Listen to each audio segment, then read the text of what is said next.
BA secondary class हमारा जो paper चल रहा है, पिछले पेपर जो हमारा पेपर चल रहा है अभी विश्व के प्रादेशिक भूगोल के बारे में चल रहा है। अब हम जो देश की बात कर रहे हैं वो ब्राज़ील देश के बारे में बात करें। किसके देश के बारे में बात करें? ब्राज़ील के बारे में बात कर रहे हैं। और ब्राज़ील में बारे में हमने भौतिक स्थिति के बारे में भी बहुत कुछ जान चुके हैं। आज हम जो बात करने वाले हैं प्राकृतिक वनस्पति, ब्राज़ील की जो प्राकृतिक वनस्पति है उसके बारे में आज हम बात करेंगे और उसकी वन संपदा जो है उसके बारे में हम बात करेंगे। ठीक है, इन्हीं टॉपिक के साथ मैं हूँ आपके साथ योगेश कलाल। आज हमारा टॉपिक शुरू करते हैं।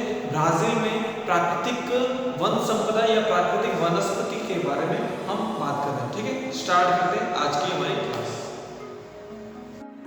तो जैसे कि हम बात कर रहे थे विश्व के प्रादेशिक भूगोल के बारे में बात कर रहे थे। ठीक है, तो आज जो हम शुरू कर रहे हैं यहाँ पर स्क्रीन पे आपको दिख रहा होगा प्राकृतिक वनस्पति के बारे में। ठीक, हम शुरू करते हैं प्राकृतिक वनस्पति। अब प्राकृतिक वनस्पति उष्ण जो ब्राज़ील की जलवायु वो कैसी है? ब्राज़ील की जो जलवायु है वो है उष्ण आर्द्र जलवायु का प्रदेश। अमेज़न बेसिन में विश्व की सर्वाधिक जैव विविधता पाई जाती है। क्या होता है वहाँ पर? जैव विविधता पाई जाती है। ब्राज़ील के लिए एक साधारण प्राकृतिक दशा है और पौधों का इतिहास, उद्योग, अर्थव्यवस्था और वास्तव में इस दक्षिणी अमेरिका देश में भविष्य बहुत बारीकी से जुड़ा हुआ है। और वनस्पति में वन्य जीव, कीड़े और पक्षियों में अस्तित्व में एक अलग भूमिका है यहाँ पर। ठीक है, तो ये मैंने आपको अब शुरू करते हैं हमारा वनस्पति के बारे में। तो यहाँ पे ब्राज़ील में जैसे बहुत सारी कुछ चीज़ें हैं उनके बारे में भी मैं आपको बताता चलूँ। अर्थव्यवस्था के संदर्भ में रबर ट्री ब्राज़ील का ब्राज़िलियंसिस का सबसे महत्वपूर्ण पुष्प प्रजातियों में से एक है। कौन सा? ब्राज़िलियंसिस ब्राज़ील का सबसे महत्वपूर्ण फूलों वाली प्रजाति उसका पौधा है। यह बड़े स्तर पर पैदा किया जाता है। क्या होता है? यह बड़े स्तर पर पैदा होता है और किया जाता है ब्राज़ील में, लेकिन यह तेजी से बढ़ रहा है। और यहाँ पेड़ लेटेक्स से बनी सभी उत्पादों का उत्पादन करने के लिए आवश्यक सामग्री का उत्पादन करता है। ब्राज़ील महोगनी सहित दृढ़ लकड़ी की उत्पादन में बड़े पैमाने पर करता है। अब हम बात करते हैं ब्राज़ील के वनस्पति प्रदेश के बारे में। ब्राज़ील का जो धरातलीय विस्तार है अधिक होने के कारण से यहाँ पर क्या होता है? जलवायु की अलग मतलब भिन्नता है। क्या है? भिन्नता है। भिन्नता के कारण से वनस्पति में भी भिन्नता पाई जाती है। और ब्राज़ील के वन संसार में प्रमुख वनों में गिने जाते हैं और यहाँ के जो वन है वो प्रमुख वनों में गिने जाते हैं। देश के लगभग 40 करोड़ 50 लाख हेक्टेयर क्षेत्र में वन पाए जाते हैं। विश्व में रूस के बाद अगर कोई दूसरा देश आता है तो वो कौन सा है? देश है ब्राज़ील देश आता है। कौन सा देश है? ब्राज़ील। वनस्पति के मामले में संचार का सबसे वन प्रदेश 13% ब्राज़ील में ही पाया जाता है। कितना? 13% ब्राज़ील में पाया जाता है। ब्राज़ील में भूमि का उपयोग खेती योग्य भूमि 2%, पशुचारण 14%, वन वाला भाग है वो कितना? 57%, और अन्य जो बचा है वो भाग कितना? 27%। ठीक, इस प्रकार से ब्राज़ील की व्यवस्था है। ब्राज़ील की अब हम बात करते हैं आगे।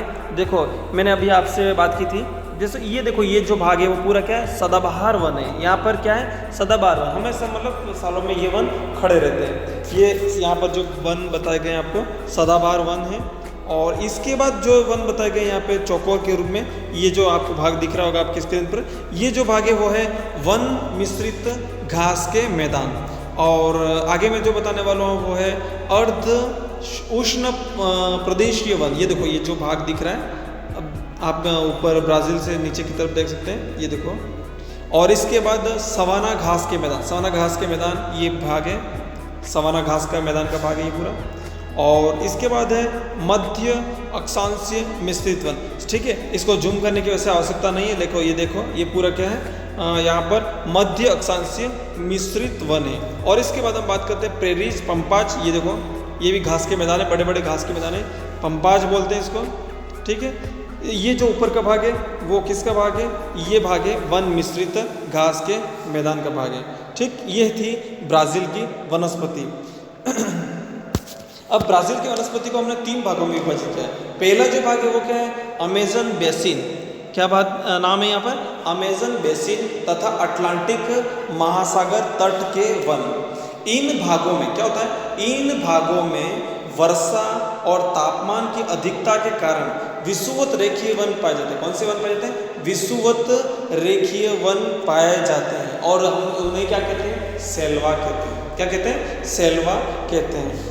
अब आगे बता रहा हूँ, इन वनों में मुख्यतः सदाबहार जो वन होते हैं चौड़ी पत्ती वाले होते हैं। कैसे होते हैं, चौड़ी पत्ती वाले वन होते हैं, और ये जो वन होते हैं वो चौड़ी पत्ती वाले होते हैं। यह वृक्ष 30 मीटर से अधिक ऊंचाई के होते हैं। कितनी, 30 मीटर की अधिक ऊंचाई के होते हैं। और वनस्पति की भिन्नता इतनी अधिक पाई जाती है कि 1 वर्ग मील में लगभग 100 प्रकार की वनस्पति पाई जाती है। कितनी, 100 प्रकार की वनस्पति पाई जाती है। इन भागों में वन इतने घने पाए जाते हैं कि सूर्य की रोशनी धरातल पर नहीं पहुंच पाती। क्या होता है, धरातल पर नहीं पहुंच पाती है। और इसके कारण से क्या होता है कि यहाँ का जो भाग है वो कैसा होता है, दलदली होता है। कैसा होता है, दलदल बना होता है, क्योंकि सूर्य की जो रोशनी वो पहुँच नहीं पाती है। इसी कारण से यहाँ पर घास, धरातल पर घास नहीं उग पाती है। अमेज़न जो नदी है ना, वो बाढ़ के कारण इन वनों में सदा हमेशा पानी भरा रहता है। इस भाग में पाए जाने वाले वृक्षों में कौन कौन से वृक्ष हैं, तो यहाँ पे ताड़, बबूल, छुई मुई, विग्नो, नियस, रबड़ आदि यहाँ पर आपके पाए जाते हैं। ठीक है, इस प्रदेश में औसत ऊंचाई, वृक्षों की जो औसत ऊंचाई वो कितनी है, 30 मीटर। कितनी, 30 मीटर। और बहुत से वृक्ष 60 मीटर की ऊंचाई में भी पाए जाते हैं। इन वृक्षों में मैंसार ड्यूबा नामक एक वृक्ष है। जैसे हमारे यहाँ पे जैसे अलग अलग प्रकार के होते हैं, जैसे पीपल, बरगद, उसी प्रकार से यहाँ पे भी कोई नाम है। जैसे यहाँ पे मैंसोर ड्यूबा नामक वृक्ष सबसे ऊंचा होता है। ये अन्य प्रकार के ब्राज़ील नट, सिल्क, कॉटन आदि भी वृक्ष हैं। नंबर 2 की बात करता हूँ, तटवर्ती क्षेत्र के वन। दक्षिणी तटवर्ती भागों में रेत के टीले पाए जाते हैं। क्या पाए जाते हैं, रेत के टीले पाए जाते हैं। समुद्र तट और जो नदी के डेल्टा वाला भाग है ना, डेल्टा के प्रदेशों में ज्वारीय जल आता है। कैसा आता है, ज्वारीय जल। इसलिए इनको क्या कहते हैं, मैग्रोव कहते हैं। इन डेल्टाई भागों में जो वनस्पति पाए जाते हैं उसको क्या कहते हैं, मैग्रोव वन पाए जाते हैं। पठार के पूर्वी ढालों पर दक्षिणी पूर्वी स्थायी पवनों से वर्षा होती है। और यहाँ की जो लंबाई होती है ना पेड़ों की, वो कितनी होती है, 3 से 4 मीटर की होती है। और एग्जाम्पल में अगर मैं नाम लूँ तो यहाँ पे बांस, रोजवुड और सेड्रो जो प्रमुख हैं। नंबर 3, पतझड़ एवं चौड़ी पत्ती वाले वन। पतझड़, जिन भागों में वर्षा कुछ कम होती है, शुष्क ऋतु में वास्तव में शुष्क होती है, तो इन भागों में पतझड़ वाले चौड़ी पत्ती वाले वन पाए जाते हैं, जिन्हें हम क्या कहते हैं, पर्णपाती वन कहते हैं। क्या कहते हैं, पर्णपाती वन कहा जाता है। और आगे हम नंबर 4 पर बात करेंगे, घास के मैदान व वन। दक्षिणी ब्राज़ील में 2 विशेष प्रकार के वनस्पति पाई जाती है। एक तो पालेस पड़ने की स्थिति में प्रभाव नष्ट स्पष्ट करते हैं, और दूसरा है धरातल पर पाई जाने वाली कैंपो सेराडो के स्थान पर लंबी पेरिज घास के मैदान पाए जाते हैं, जिनमें पहाड़ी क्षेत्रों में ढालों में कुछ वृक्षों में झुरमुट पाए जाते हैं। क्या होता है, झुरमुट पाए जाते हैं। अगला और अंतिम है वो है सवाना वन। सवाना वन क्या होता है, अमेज़न के जो बेसिन के भाग है, दक्षिण पूर्वी और पर्णपाती पेड़ चौड़ी पत्ती वाले वनों के विस्तृत भूभाग में सवाना प्रदेश स्थित है। क्या है, सवाने। और जिसे लोकल भाषा में क्या कहते हैं, स्थानीय भाषा में उसको क्या कहते हैं, कैंपो सेराडो कहा जाता है। और यह प्रदेश चौड़ी पत्ती वाले वनों और सवाना घास के पॉर्कलैंड जैसी मिश्रित वनस्पति भाग है। और कहीं कहीं पर शुद्ध कैंपो लिम्पो और जो संभवतः वनों में निरंतर जलाते रहते हैं और छोटे छोटे भाग पाए जाते हैं, जिन्हें सेरिडो कहा जाता है। क्या कहते हैं, सेरिडो कहा जाता है। ठीक है, अब हम बात करेंगे ब्राज़ील वन संसाधन। ब्राज़ील के वन संसाधन। अब ब्राज़ील में वन संसाधन को हमने 3 भागों में यहाँ बांटा गया है, और मैं आपको थोड़ा सा जानकारी दूंगा इसके बारे में। सबसे नंबर 1, लकड़ी की उपलब्धता क्या था। अब लकड़ी की उपलब्धता, उपोष्ण कटिबंधीय सदाबहार वनों के वृक्ष ऊंचे तथा मोटे होते हैं। कैसे होते हैं, ऊंचे तथा मोटे होते हैं। इनकी जो लकड़ी की मात्रा होती है वो अधिक होती है, और अधिकतर वृक्ष कठोर लकड़ी वाले होते हैं। कैसे होते हैं, कठोर लकड़ी वाले, कठोर लकड़ी वाले होते हैं। और इनकी ये विशेषता है कि आर्थिक महत्व में वृद्धि करती है, और इन वनों से पर्याप्त लकड़ियाँ मिलती हैं। और मुलायम लकड़ी वनों में पराना, पाइन प्रमुख वृक्ष है।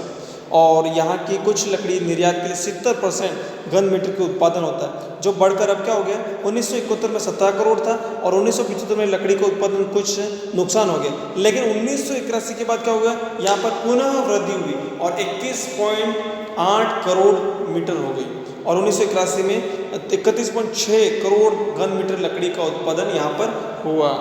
ठीक है, अब हम बात करेंगे रबड़ संग्रहण। और रबड़ संग्रहण ब्राज़ील में बहुत ही फेमस है। लकड़ी के उत्पादन के लिए पश्चात अगर कोई किसी की बात होती है तो वो है रबड़ संग्रहण।